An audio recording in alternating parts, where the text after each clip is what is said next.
The good out of the weekend. I think I won the Cooper Davis 5K, Keeping Clean for Coop run on Saturday. It was at Mill Valley High School. 700 runners strong. They set a record. No, I didn't actually win, but I think I won the double stroller division on Saturday morning at Mill Valley High School. Notice how I said the double stroller division. I think I'm the only person that had a double stroller, so I won that division there, Mark. Winning. That's right. That's right. I wanted to ask how the field looked with the tornado that passed through. Oh, they did. I took a photo. I'd obviously not been out to Mill Valley High School, but I took a photo. Their concession stand and their scoreboard is still all jacked up. But it's amazing. The stands are fine. But they did have to change the route a little bit for the start of the race. But, 700-plus runners strong. I had Claire and Chloe out there with me in the double stroller division, and we finished for the 5K at 30 minutes and 12 seconds, which, when you're pushing 60 pounds of toddler muscle around, it's not bad, 30-12 mark. I would say it's all right. Yeah, that's pretty good. Did they want to get out and run it all? Yes. Claire asked if she could run. I said no. I just there was too much chaos going on. I couldn't deal with that. But I said next year, when you're 6, they do a quarter-mile run around the track for the kids a half hour before the 5K starts. I told her that she could do that next year. And then afterwards, they were running all over the football field and whatnot there at Mill Valley High School. So they had a good time after the fact, and we had a great time.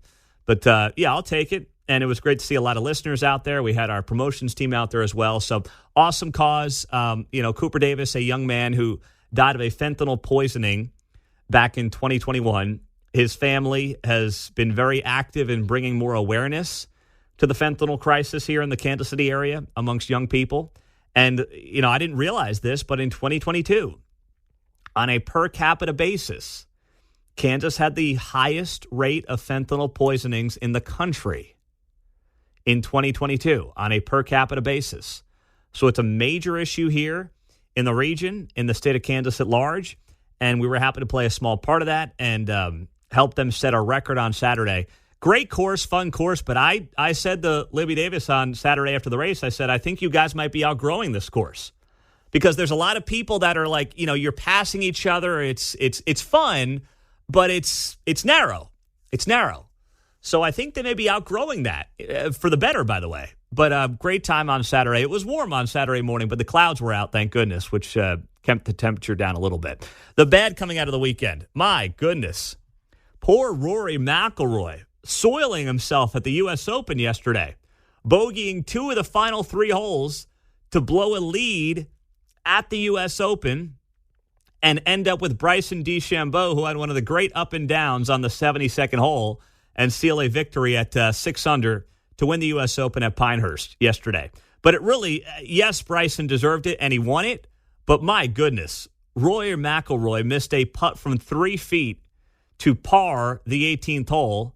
He ends up bogeying the hole, and then Bryson DeChambeau, very next group, pars the hole, an incredible par, by the way, to end up winning the U.S. Open. It should have gone to a playoff, but Rory McIlroy oh my goodness. Little 3-footer, left to right, downhill, and he just blows it. And the memes are writing themselves. All mental. Absolutely all mental. The guy was rolling in 15, 20-footers like it was nothing earlier in his round. He stands over a downhill 3.5-foot putt, and he blows it to the right. Missed it short side. It wasn't even all that close. Oh, my goodness. I felt for him, but listen, I was happy to see an American win the U.S. Open. I always am, even though it's been a tough sled for Rory McIlroy as of late. The ugly out of the weekend. More crime in Westport. And we're going to talk to our friend and Westport businessman, Bill Nigro, coming up here in about 20 minutes on KCMO. But if you missed it, in Westport, once again over the weekend, somebody was shot and killed. This came early on Sunday morning.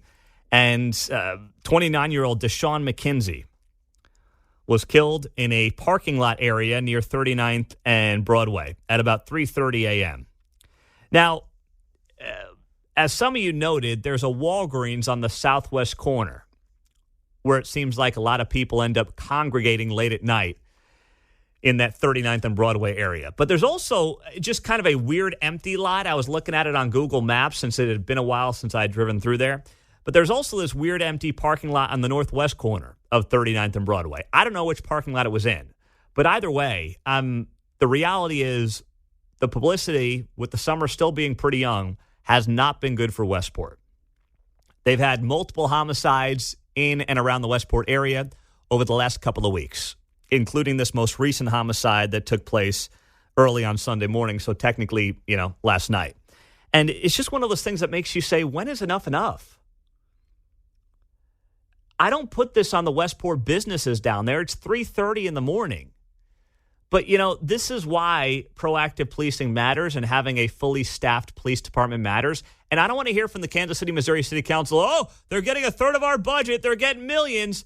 You guys spent 4 years dumping on the police. They retired at record rates, and they can't recruit anybody. And now you're like, yeah, we're giving them raises for the cops. Woo, yeah, woohoo.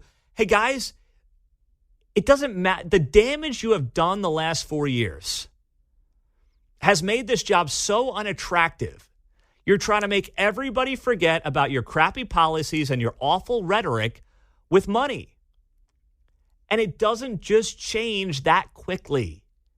It's going to take years to dig out of.